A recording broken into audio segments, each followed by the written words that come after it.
స్వామీజీల దగ్గరికి రాజకీయ నాయకులు వెళ్ళడంలో తప్పు లేదు. ఎందుకంటే ఒక ధర్మార్థ కామ మోక్షాలకి సంబంధించినటువంటి దాంట్లో అరిషడ్ వర్గాలని జయించినటువంటి వ్యక్తులుగా ఉండేటటువంటి స్వామీజీలు వాళ్ళ పని వాళ్ళు చేస్తుంటే ధర్మ పరిరక్షణకి వాళ్ళ దగ్గరికి వెళ్ళి ఆశీస్సులు తీసుకోవాలని నాయకులు అనుకోవడంలో తప్పు లేదు. పీఠాధిపతులు ఆ విషయంలోనే చేస్తుంటారు. కంచి కామకోటి పీఠం కావచ్చు, తంగలై మఠం కావచ్చు, వడగలై మఠం కావచ్చు, ఇట్లాగా మఠాధిపతులు అన్నటువంటిది ఆ విధమైనటువంటి పనే ఉంటారు. అయితే స్వామీజీలు ఆశ్రమాల్ని నిర్వహిస్తూ ఉంటారు. వీళ్ళు ధర్మ పరిరక్షణకు సంబంధించి వాళ్ళేమో తరతరాల యొక్క వారసత్వం.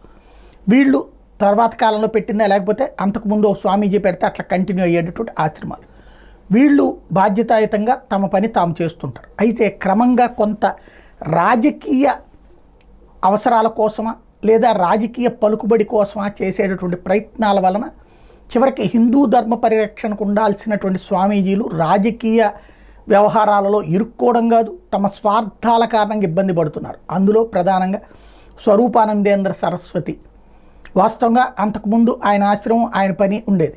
తర్వాత ఆయన అదేది గిరిజనులకి మంచి చేసే పని కావచ్చు, హిందువుల్ని మతం మార్పిడి లాంటి వాటిని ఎదిరించడంలో కావచ్చు, ఇట్లాంటివి బాగా చేసుకొచ్చారు. తర్వాత ఎప్పుడైతే ఇక్కడ వైసీపీ అధికారంలోకి రావడం, అక్కడ టీఆర్ఎస్ అలియాస్ బీఆర్ఎస్ అధికారంలోకి రావడం, వాళ్లకు ఉన్నటువంటి అవసరాల రీత్యా ఈయన రాజకీయ పరంగా ఉపయోగపడటం ప్రారంభించారు. ఆ రాజకీయం పరంగా రెండు చోట్ల కూడా ఏది ఒక సెక్యూరిటీలు ఏర్పాటు చేయించుకోవడాలు, ఆస్తులు ప్రభుత్వాల నుండి తీసుకోవడాలు, ఇట్లాంటిది దాంతో ప్రారంభమైనటువంటిది వివాదాలు. క్రమంగా దానికోసం వాళ్ళని కాపలా కాస్తూ కాపాడుకొస్తూ వాళ్ళు చేసినటువంటి ధర్మ వ్యతిరేకతని తప్పు జరిగినా కాచుకొచ్చేటటువంటి పని చేసుకుంటూ వచ్చారు. అది ఇప్పుడు ఆ స్వరూపానందేంద్ర సరస్వతి ఏమైపోయారు? నిజంగా హిందూ ధర్మ పరిరక్షణ కోసమైతే ఇవాళ లడ్డు విషయంలో తన వైఖరి ఏంటో చెప్పాలి కదా, తన వాదన ఏంటో చెప్పాలి కదా.